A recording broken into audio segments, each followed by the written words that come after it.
السلام علیکم۔ دیکھتی آنکھوں اور مسکراتے ہونٹوں کو کریم کے کا سلام۔ جنزادی امجد نے بھی بھاگ دوڑ تیز کر دی۔ بہن کے لیے والدہ کے ساتھ سامان خریدنے لگا۔ کچھ ہی دنوں میں امجد نے جہیز کا سارا سامان خرید لیا۔ ادھر وہ لوگ بھی بالکل تیار ہو گئے تھے۔ دولہا جس کا نام احمد تھا وہ بھی اپنی فیملی کے ساتھ گھر کے سب کام کمپلیٹ کیے۔ جب دونوں طرف کے لوگ سب کاموں سے فارغ ہوئے، دولہا والوں نے کہا کہ ہم پرسوں بارات لائیں گے۔ جنزادی دل ہی دل میں خوش تھی، لیکن اسے یہ نہیں پتا تھا کہ اگلے آنے والے 2 دنوں میں کیا ہونے والا ہے، اس کی زندگی کس طرف جا رہی ہے۔ وہ بالکل اس بات سے انجان تھی۔ تو ڈیئر فرینڈس، آپ نے یہاں تک دیکھا ایپیسوڈ 1۔ اب آپ ایپیسوڈ 2 دیکھیں گے۔ اس سے پہلے اگر آپ ہمارے چینل پر نیو ہیں تو جلدی سے ہمارے یوٹیوب چینل کو سبسکرائب کر دیں، تاکہ ہر ہماری نیو اپڈیٹ اور اس طرح کی خوفناک اور دلچسپ کہانیاں آپ تک پہنچتی رہیں۔ وہ اس بات سے بالکل انجان تھی۔ ابھی تک جنزادی کا اس سفید پوش شخص نے پیچھا نہیں چھوڑا تھا، اور اس کو یہ بھی نہیں پتا تھا کہ یہ کیا چیز ہے۔ ہر وقت اس کے بارے میں سوچتی رہتی، لیکن جب رات ہوتی تو وہ سفید پوش شخص اس کو نظر آتا۔ مقرر دن گزرنے میں دیر نہ ہوئی۔ دن گزر گئے۔ ان کو بھی پتا تھا کہ آج بارات آنے ہے۔ امجد نے سب کام سمیٹ لیے تھے۔ جو باقی رہتے تھے ان کے لیے بھاگ دوڑ کر رہا تھا۔ محلے کے لوگ سب آئے ہوئے تھے۔ گھر کو سجایا ہوا تھا۔ جنزادی کی سہیلیاں بھی موجود تھیں شادی میں گھر سے۔ ادھر دولہے کی بارات نکل چکی تھی گھر سے۔ سفر کافی دور تھا، اس لیے دولہا نے کار میں سفر کرنے کا سوچا۔ دولہا کی بہن، دولہا کی والدہ اور دولہا کا والد 4 لوگ کار میں سوار تھے۔ باقی باراتی سب بسوں میں۔ کار باقی باراتیوں سے بہت آگے نکل چکی تھی۔ بدقسمتی سے دولہا کی کار حیدرآباد نہ عبور کر سکی۔ کار کا ایکسیڈنٹ ٹرک سے ہو گیا۔ کار کلا بازیاں کھاتی ہوئی فصلوں میں جا گری۔ ٹرک ڈرائیور موقع سے فرار ہو گیا۔ کار میں موجود دولہا کی فیملی میں سے صرف دولہا کے والد صاحب ہی بچے، وہ بھی کافی تشویشناک حالت میں۔ موقع پر 1122 پہنچ گئی۔ زخمیوں کو قریبی حیدرآباد ہسپتال میں منتقل کیا گیا، جن میں سے صرف دولہا کے والد صاحب ہی بچ سکے۔ باقیوں کی وفات ہو گئی۔ ایک شادی والا گھر غم میں ڈوب گیا۔ کچھ گھنٹوں بعد دلہن کے بھائی امجد کو فون کیا گیا اور اس مسئلے سے آگاہ کیا گیا۔ جیسے ہی امجد نے یہ بات سنی تو امجد کے پاؤں تلے زمین سرک گئی۔ امجد نے گھر والوں کو بتایا۔ گھر میں ایک ماتم سا سج گیا۔ ایک شادی والا گھر، دور دور سے لوگ آئے ہوئے تھے۔ یہ واقعہ سن کر سب کے آنکھوں سے آنسو ٹپکنے لگے۔ جنزادی کو اس بارے میں پتہ چلا، وہ اس بات کو نہ برداشت کر سکی اور بے ہوش ہو گئی۔ جنزادی کو ہسپتال لے جایا گیا۔ امجد اور اس کی والدہ بھی اس کے ساتھ تھی۔ ڈاکٹروں نے علاج شروع کیا اور کہا کہ گھبرانے کی کوئی ضرورت نہیں ہے، یہ صرف بے ہوش ہوئی ہے، کچھ دیر بعد اس کو ہوش آ جائے گا، اب آپ اس کو گھر لے جا سکتے ہیں۔ یہ بات سن کر امجد نے شکر الحمدللہ کہا اور انتظار کرنے لگا جنزادی کا ہوش میں آنے کا۔ کچھ گھنٹے بعد جنزادی کو ہوش آ گیا، لیکن وہ کسی سے بھی بات نہیں کر رہی تھی۔ ایسا لگ رہا تھا جیسے وہ زندہ ہو کر بھی زندہ نہیں۔ اس کی ساری خوشیاں ریزہ ریزہ ہو گئیں۔ اس کے سب خواب ریزہ ریزہ ہو گئے۔ اس کی تو دنیا ہی اجڑ گئی تھی۔ وہ بھلا کس سے کیا بات کرتی؟ والد نے کافی کوشش کی بات کرنے کی، لیکن جنزادی نے کوئی بات جواب نہ دیا اور وہ جنزادی کو لے کر گھر چلے گئے۔ کچھ ماہ گزرنے کے بعد محلے والوں نے طرح طرح کی باتیں کرنا شروع کر دی تھی۔ دیکھو یہ کتنی بد نصیب ہے، جس سے رشتہ ہوا اس کے ساتھ ساتھ اس کے گھر والوں کو بھی کھا گئی۔ یہ باتیں جنزادی کے ساتھ ساتھ گھر والوں کو بھی سنائی دیتی تھی، لیکن وہ ان پر توجہ نہیں دیتے تھے۔ جنزادی نے بالکل بھی خود کو بھلا دیا تھا، نہ خود کو سجاتی تھی اور نہ سنوارتی تھی، لیکن ایسا کتنے دن تک چلنا تھا؟ اس طرح سے تو زندگی نہیں گزرنی تھی۔ والدہ اسے سمجھاتی کہ بیٹا، جو مقدر میں لکھا ہوتا ہے وہی ملتا ہے، لیکن جب بھی جنزادی اس طرح کی کوئی بات سنتی تو اس کی آنکھوں سے آنسو آ جاتے اور وہ اس سے آگے کچھ نہ کہہ سکتا۔ اس طرح کرتے ہوئے 2 برس بیت گئے، لیکن وہ سفید پوش شخص آج بھی جنزادی کا پیچھا نہیں چھوڑ رہا تھا۔ یہ کسی صورت بھی یہ نہیں چاہتا تھا کہ جنزادی کی شادی کسی اور سے ہو جائے۔ جب بھی کسی سے رشتے کی بات ہوتی، رشتہ ٹوٹ جاتا یا پھر آگے والے کوئی نہ کوئی بہانہ بنا کر رشتے سے انکار کر دیتے۔ امجد کی والدہ بزرگ ہو گئی تھی۔ وہ یہ چاہتی تھی کہ اپنے بچوں کی خوشیاں اپنی آنکھوں سے دیکھتی جاؤں، لیکن اس کا یہ خواب پورا ہوتا ہوا نہیں دکھائی دے رہا تھا۔ کافی کوششوں کے باوجود بھی جنزادی کی شادی نہ کرا سکے۔ جنزادی کی عمر بھی بڑھ رہی تھی۔ وہ اپنی والدہ سے کہتی تھی کہ والدہ آپ میرے لیے پریشان نہ ہو، میں ایسے ہی بیٹھ کر زندگی گزار لوں گی۔ والدہ کہتی کہ چپ پگلی، تو میری ایک ہی بیٹی ہے اور دیکھنا ہم تمہاری شادی دھوم دھام سے کریں گے۔ امجد بھی کافی پریشان رہتا تھا۔ محلے کے لوگوں سے کافی طعنے سننے کو ملتے تھے اسے، لیکن وہ صبر سے کام لیتا۔ بہرحال ایسا کب تک چلنا تھا۔ امجد نے والد سے کہا کہ آپ پھر سے کوشش کر کے دیکھیں رشتے کی، ہو سکتا ہے کہ کہیں ہو جائے، ساری زندگی ایسے تو نہیں بیٹھی رہے گی نا۔ اچھا بیٹا، اللہ پاک رحم کرے گا، آپ پریشان نہ ہو۔ روٹین کے مطابق رات کا سب لوگوں نے کھانا کھایا اور اپنے اپنے کمروں میں چلے گئے، لیکن جنزادی کے والدہ اسے اکیلا نہیں چھوڑتی تھی۔ جنزادی کو اپنے ہی کمرے میں سلاتی تھی۔ جب سب لوگ سو گئے تو جنزادی اپنی چارپائی سے اٹھی اور جنگل کی طرف جانے لگی۔ یہ اس جنگل کی طرف جا رہی تھی جس جنگل میں جنزادی نے ماسک پہن کر ایک سفید پوش شخص کو ڈرایا تھا۔ دراصل وہ کوئی شخص نہیں تھا، وہ ایک جن تھا جو صدیوں سے اس جنگل میں رہتا تھا۔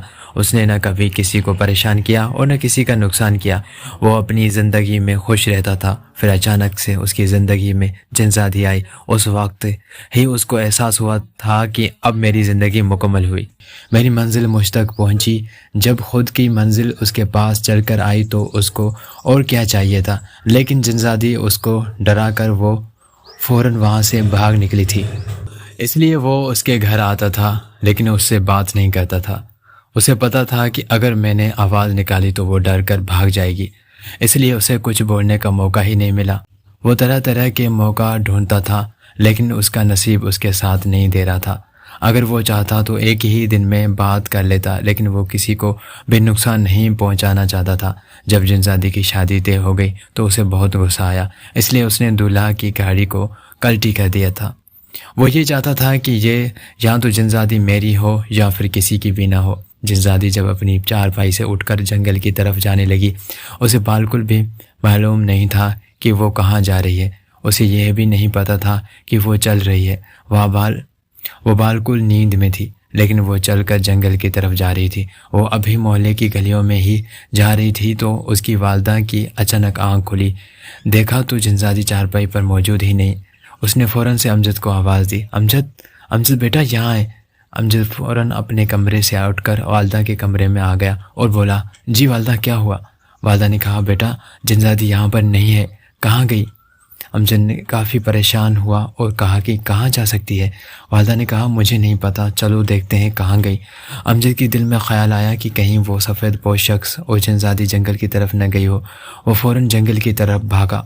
جنزادی بالکل جنگل کے قریب تھی، وہ ابھی جنگل میں داخل ہونے والی تھی کہ امجد جہاں پہنچا۔ امجد نے جنزادی کے بازو سے پکڑ کر کہا کہ کہاں جا رہی ہو؟ اتنے میں امجد ہوا میں اڑا اور دور جا گرا۔ اتنی دور سے گرنے کی وجہ سے امجد کی ماتھے سے خون بھی نکلنا شروع ہوا۔ اتنے میں والدہ بھی وہاں پہنچ گئی تھی۔ یہ سب دیکھ کر وہ کافی خوفزدہ ہوئی اور بھاگ کر جنزادی کے ہاتھ سے پکڑا پیچھے لے آئی امجد کے پاس۔ امجد بھی فوراً اپنی جگہ سے اٹھا اور جنزادی کو کہا کہ یہ کیا کر رہی ہو، کہاں جا رہی تھی تم؟ اتنی رات جنزادی اپنی نیند سے جاگ گئی، گھبراتے ہوئے کہا کہ والدہ یہ ہم یہاں کس جگہ پر آ گئے ہیں، مجھے یہاں کیوں لائے ہو؟ اور یہ امجد بھائی کے ماتھے پر خون کیسا ہے؟ کیا کسی نے لڑائی کی ہے؟ والدہ نے کہا کہ کچھ نہیں بیٹا، چلو گھر بتاتے ہیں تمہیں۔ جب وہ 3 ہو گئے تب جن نے کوئی حملہ نہیں کیا اور وہ بآسانی اپنے گھر پہنچ گئے۔ رات کے وقت سب لوگ ڈرے ہوئے تھے، امجد بھی ڈرا ہوا تھا کیونکہ ایسا واقعہ اس کے ساتھ پہلے بار ہوا تھا۔ جب گھر پہنچ گئے تو والدہ نے کہا، بیٹا جتنا جلدی ہو سکے ہم یہ محلہ چھوڑ جائیں گے، ہم اب اس محلے میں نہیں رہیں گے۔ ادھر جن کافی غصے میں تھا کیونکہ اس کا موقع ہاتھ سے نکل گیا تھا۔ جیسے ہی صبح ہوئی تو امجد نے والدہ سے کہا کہ ہم کسی شہر میں جگہ لیں۔ والدہ نے کہا، بیٹا ہمارے کافی رشتہ دار ملتان میں رہتے ہیں، ملتان ہمارے لیے ٹھیک رہے گا۔ امجد نے کہا، ٹھیک ہے والدہ، میں ملتان میں کرائے کے لیے گھر دیکھتا ہوں۔ کافی لوگوں کو فون کرنے کے بعد امجد کو ایک گھر رینٹ پر مل ہی گیا۔ امجد نے والدہ سے کہا کہ والدہ گھر مل گیا ہے تو بیٹا دیر کس بات کی، فوراً گاڑی منگواؤ اور ہم یہاں سے چلیں، میں اب اس محلے میں 1 منٹ بھی نہیں رہ سکتی۔ امجد نے ٹرک ڈرائیور کو فون کیا۔ ڈرائیور نے کہا، ٹھیک ہے سر، میں آپ کے گھر کی طرف آ رہا ہوں، ابھی آپ اپنا سامان نکال کر باہر رکھیں، امجد نے کہا ٹھیک ہے آپ جلدی آ جائیں، ہم آپ کا انتظار کر رہے ہیں۔ یہ کہنے کے بعد امجد نے اپنے گھر کا سارا سامان گھر کے دروازے کے باہر گلی میں رکھ دیا۔ ٹرک ڈرائیور کافی اسپیڈ سے محلے کی طرف آ رہا تھا۔ اچانک ٹرک کا اگلا ٹائر پنچر ہوا، ڈرائیور ٹرک کو نہ سنبھال سکا، ٹرک سڑک سے نیچے اتر کر گر گیا۔ ڈرائیور کو کوئی نقصان نہیں ہوا تھا، لیکن ٹرک اس قابل نہیں تھا کہ وہ سفر کرتا، اس لیے ٹرک ڈرائیور نے امجد کو فون کر کے سب بات بتائی اور اسے معذرت کی اور کہا کہ آپ دوسرا ٹرک دیکھ لیں۔ امجد نے کہا ٹھیک ہے۔ امجد سب سمجھ رہا تھا، اسے پتہ تھا کہ یہ سب کون کر رہا ہے۔ امجد نے یہ واقعہ امی کو بتایا تو اس کی والدہ بہت پریشان ہو گئی اور کہا کہ یہ جن تو ہماری جان ہی نہیں چھوڑ رہا، یہ تو ہمیں محلے سے ہی نہیں نکلنے دے رہا، آگے کیا ہوگا؟ شکر ہے ہم ٹرک میں موجود نہیں تھے، ورنہ ہمارا کیا ہوتا؟ میں تو بیٹا اب ٹرک میں نہیں بیٹھوں گی، دوسرا ٹرک منگوا کر سامان لوڈ کرو، میں اور جنزادی بس سے چلے جائیں گے۔ امجد نے کہا ٹھیک ہے والدہ، میں دوسرا ڈرائیور دیکھتا ہوں۔ امجد نے پھر دوسرے ڈرائیور کو فون کیا، دوسرے ڈرائیور نے بھی پھر یہی کہا کہ ٹھیک ہے سر میں آ رہا ہوں۔ اس ڈرائیور کا نام علی تھا، وہ بچپن میں نادانیوں کی وجہ سے کالا جادو سیکھ چکا تھا، لیکن وہ اس کا استعمال کبھی نہیں کیا تھا۔ جب ڈرائیور گاڑی لے کر آیا، راستے میں پھر وہی ہوا، اچانک ٹرک کا اسٹیئرنگ جام ہو گیا۔ علی نے ٹرک کو کنٹرول کرنے کی کوشش کی، لیکن اسٹیئرنگ ایک ہی طرف جام ہو گیا تھا۔ علی نے فوراً بریکیں دبائیں اور ٹرک کو روک لیا۔ جب ٹرک رک گیا تو اس کا اسٹیئرنگ بالکل ٹھیک تھا۔ علی حیران ہوا کہ یہ کیا بات ہوئی، جب چلاتا ہوں تو جام ہو جاتا ہے، جب روکتا ہوں تو ٹھیک ہو جاتا ہے۔ اس نے پھر سے ٹرک کو چلایا اور محلے کی طرف جانے لگا، لیکن جن کہاں چپ رہنے والا تھا۔ اس نے پھر سے کوشش کی ٹرک کو پلٹی کرنے کی، لیکن اس بار وہ ناکام رہا۔ علی کو بھی اس بارے میں شک ہو گیا تھا کہ یہ کچھ اور ہی مسئلہ ہے۔ جب علی امجد کے گھر کے دروازے پر پہنچا تو اسے یہ سب بات بتائی۔ امجد نے اپنے ساتھ ہوا واقعہ سب بیان کیا۔ علی نے کہا کہ کوئی بات نہیں، ہم سفر بعد میں کریں گے، پہلے اس جن کو دیکھ لیتے ہیں۔ میں نے جادو بچپن سے سیکھا ہوا ہے، مجھے اس کو استعمال کرنے کی کبھی ضرورت ہی نہیں پڑی، لیکن آج میں اس کا استعمال ضرور کروں گا۔ امجد کی والدہ نے کہا کہ بیٹا آپ ہماری امید بن کر آئے ہو، اللہ پاک آپ کی لمبی عمر کرے۔ علی نے کہا کہ جنزادی کو اندر حویلی میں بھیج دو۔ تو والدہ کافی حیران ہوئی کہ یہ کیا بول رہے ہو؟ نہیں بیٹا نہیں، ہم جنزادی کو اکیلا حویلی میں نہیں بھیجیں گے۔ علی نے کہا کہ والدہ آپ بھروسہ رکھیں مجھ پر، کوئی کچھ نہیں ہوگا جنزادی کو۔ امجد نے کہا ٹھیک ہے والدہ، ہو سکتا ہے ہمارے اس سے جان چھوٹ جائے۔ گھبراتے گھبراتے والدہ نے بھی کہہ دیا ٹھیک ہے۔ جنزادی کو اندر بھیج کر علی نے حویلی کے چاروں طرف پڑھائی کرنا شروع کر دی۔ کچھ ہی دیر میں علی نے اس جن کو حاضر کروا لیا۔ جب جن حاضر ہوا تو علی کے جنات نے اسے پکڑ لیا۔ علی پڑھائی کرتا رہا اور اس پر پانی پھینکتا رہا۔ جیسے جیسے وہ پانی اس کے اوپر پھینکتا، وہ زوردار خوفناک آوازیں اور چیخیں مارتا، ایسا لگ رہا تھا جیسے اس کی جان نکل رہی ہو۔ دراصل علی جن کے دماغ سے جنزادی کو نکالنا چاہتا تھا اور وہ اس کام میں کامیاب ہوا اور جنزادی کو اس جن سے آزاد کرا لیا۔ جب جن کی دماغ میں سے جنزادی نکل گئی تو اس جن کو آزاد کر دیا۔ سب گھر والوں نے علی کا بہت شکر ادا کیا اور کہا کہ ہم آپ کو جنزادی کی شادی میں بلائیں گے، آپ نے ضرور آنا ہے۔ علی نے کہا کیوں نہیں والدہ، میں ضرور آؤں گی۔ اس طرح سے انہوں نے ٹرک میں سامان لوڈ کر کے ملتان چلے گئے اور ملتان میں ہی جنزادی کا رشتہ طے ہوا۔ عمر سرائیکی کے ساتھ علی نے بھی اس شادی میں شرکت کی تھی اور سنا ہے کہ آج جنزادی کے 5 بچے ہیں اور وہ بہت خوبصورت زندگی گزار رہی ہے۔ تو ڈیئر فرینڈس، یہ تھی آج کی ہماری ایک دلچسپ اور خوفناک کہانی۔ امید ہے آپ کو بہت پسند آئی ہوگی۔ اگر آپ کو پسند آئی ہو تو کمنٹ سیکشن میں اپنی قیمتی رائے کا اظہار ضرور کیجیے گا۔ اگر آپ ہمارے چینل پر نیو ہیں تو چینل کو سبسکرائب کر کے اور ساتھ میں لگے بیل آئیکن کو پریس لازمی کر دینا تاکہ ہر ہماری نیو اپڈیٹ آپ تک پہنچ سکے۔ بہت شکریہ۔